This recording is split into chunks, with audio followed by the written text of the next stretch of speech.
बाबा साहेब ने जब महार सत्याग्रह में चावदार तालाब का पानी पिया था, तब ब्राह्मणों और सवर्णों ने उसका पहले शुद्धिकरण किया, क्योंकि उनके छूने से वो पानी अशुद्ध हो गया था। लेकिन अब तो डेमोक्रेसी है, सब बराबर है, फिर कैसे किसी दलित के किसी जमीन पर पैर रखने से वो अशुद्ध हो सकता है? ये कैसी मानसिकता है? नमस्कार, मेरा नाम है मोहिनी, आप देख रहे हैं भीम सेना। पिछले 24 घंटे में दलितों के साथ होने वाली घटनाओं के बारे में जानेंगे, जो आपको ये बताने के लिए काफी है कि छुआछूत ना तो पानी छूने से है और ना ही जमीन पर पैर रखने से, ये केवल मानसिक विकृति है। दलितों से जुड़ा पहला मामला उत्तराखंड के हल्द्वानी से है, जहां 2027 में विधानसभा चुनाव होने हैं, जिसे लेकर कांग्रेस पार्टी के राष्ट्रीय अध्यक्ष मल्लिकार्जुन खड़गे ने 8 अगस्त को हल्द्वानी के रामलीला मैदान में विजय शंखनाद की रैली की थी। लेकिन उसके 2 दिनों के बाद ही 10 अगस्त को धार्मिक संगठन श्री राम सेना धर्मार्थ सेना न्यास ने रामलीला मैदान का शुद्धिकरण करने के लिए यज्ञ हवन किया। वहीं समिति का कहना है कि कांग्रेस ने यहां खड़े होकर हिंदू विरोधी नारे लगाए थे। उन्होंने इस्लाम को बढ़ावा देने वाली बात की थी, जिसका विरोध दर्ज करने के लिए ही समिति के सचिव राम अवस्थी ने शुद्धिकरण हवन का आयोजन किया। वहीं शुद्धिकरण को लेकर कांग्रेस ने नाराजगी जताई है और आरोप लगाया है कि कांग्रेस अध्यक्ष के दलित होने के कारण बीजेपी के इशारे पर उनके साथ इस तरह का व्यवहार किया जा रहा है, जिसका विरोध करने के लिए कांग्रेस कार्यकर्ता ने हल्द्वानी के बुद्ध पार्क में प्रदर्शन करना शुरू कर दिया। वहीं समिति ने दावा किया है कि हमारी समिति किसी पार्टी से जुड़ी नहीं है, इसीलिए इसका राजनीतिकरण ना करें। रामलीला मैदान धार्मिक कार्यक्रम के लिए है, ना कि रैलियों के लिए।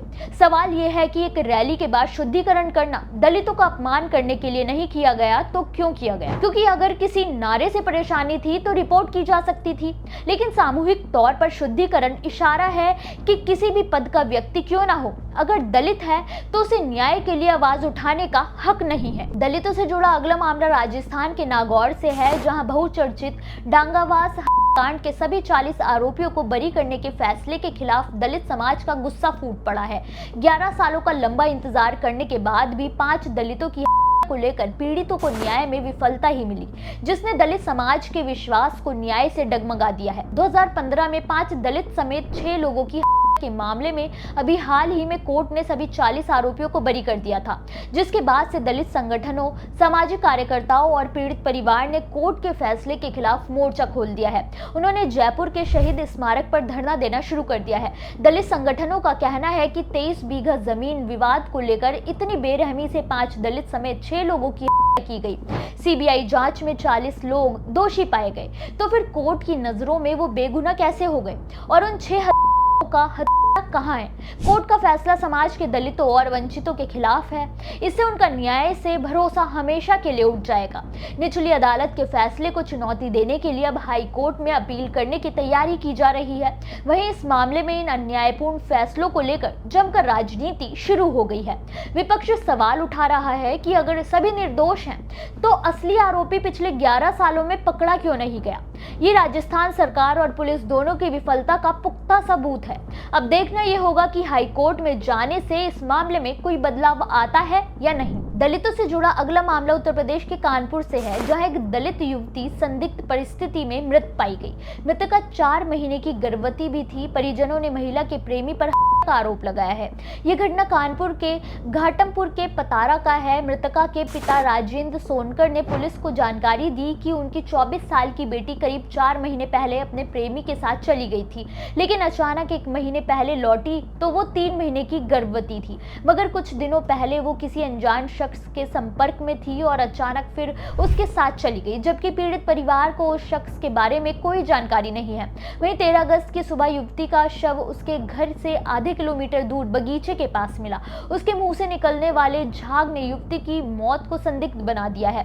घाटमपुर थाना प्रभारी मनोज सिंह भदौरिया के मुताबिक युवती के शव के पास उसका मोबाइल मिला, जिसकी पुलिस जांच कर रही है। वहीं पोस्टमार्टम रिपोर्ट के आने के बाद मौत का कारण पता चलेगा।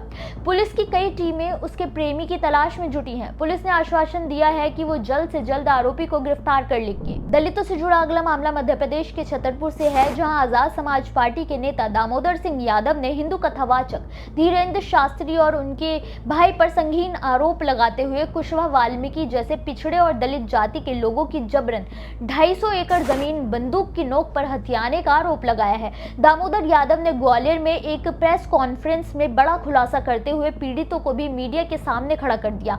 उन्होंने कहा कि जमीनें न देने वाले दलितों को सीधे गोली मार दी जाती है। यादव ने सीएम मोहन यादव पर भी निशाना साधते हुए कहा कि संत और कथावाचक का भेष बनाकर ये भूमाफिया दलितों और पिछड़ों के साथ अन्याय कर रहे हैं और सरकार उन्हें संरक्षण दे रही है। हैरानी की बात तो यह है कि सरकार खुद ऐसे अपराधियों की ब्रांडिंग कर रही है। उन्होंने राज्य सरकार को चेतावनी दी है कि अगर जल्द से जल्द जमीनें मुक्त नहीं कराई गई तो वो 1000 गाड़ियां और 20,000 लोग लेकर धीरेन्द्र शास्त्री का आश्रम घेरेंगे। दामोदर यादव ने पीड़ितों को मीडिया के सामने खड़ा कर साबित कर दिया है कि अब लड़ाई आर पार की ही होने वाली है और धीरेन्द्र शास्त्री जैसे लोगों की मनमानी नहीं चलने देंगे। दलितों से जुड़ा अगला मामला उत्तर प्रदेश के आजमगढ़ से है, जहां दलित महिलाओं ने अपनी मजदूरी मांगने की कोशिश क्या की। दूसरे समुदाय के कई लोगों ने महिलाओं को बुरी तरह से पीट दिया। ये मामला आजमगढ़ जिले के दीदारगंज थाना क्षेत्र के सितारा महमूदपुर गांव का है। 11 अगस्त को दलित जाति से आने वाली 3 महिलाएं जो कि गांव के ही तब्बू के खेतों में मजदूरी कर रही थी, लेकिन काम खत्म होने के बाद जब वो लोग मजदूरी मांगने पहुंचे तो तब्बू समेत उसके परिवार के कई सदस्य उन्हें जाति सूचक गालियां देकर अपमान करने लगे। इतना ही नहीं, जब महिलाओं ने इसका विरोध किया तो उनके साथ मारपीट भी की गई। इसका एक वीडियो भी सोशल मीडिया पर काफी वायरल हो रहा है। तीनों किसी तरह से घर पहुंची जहां परिवार को इसकी जानकारी दी गई, लेकिन जब पुलिस को तहरीर दी गई तो पुलिस वालों ने भी आरोपियों की रसूख के चक्कर में पहले तो घंटों इंतजार करवाया और फिर आरोपियों के आने के बाद उन्हें थाने से भगा दिया गया। पीड़ितों ने उच्च अधिकारियों से न्याय की गुहार लगाई है। हालांकि वीडियो के वायरल होने के बाद भी पुलिस ने अब तक किसी आरोपी को गिरफ्तार तक नहीं किया है। फिर भला दलितों का कानून पर विश्वास कहां से होगा? दलितों से जुड़ी इन खबरों पर आपकी क्या राय है? हमें कमेंट करके जरूर बताएं।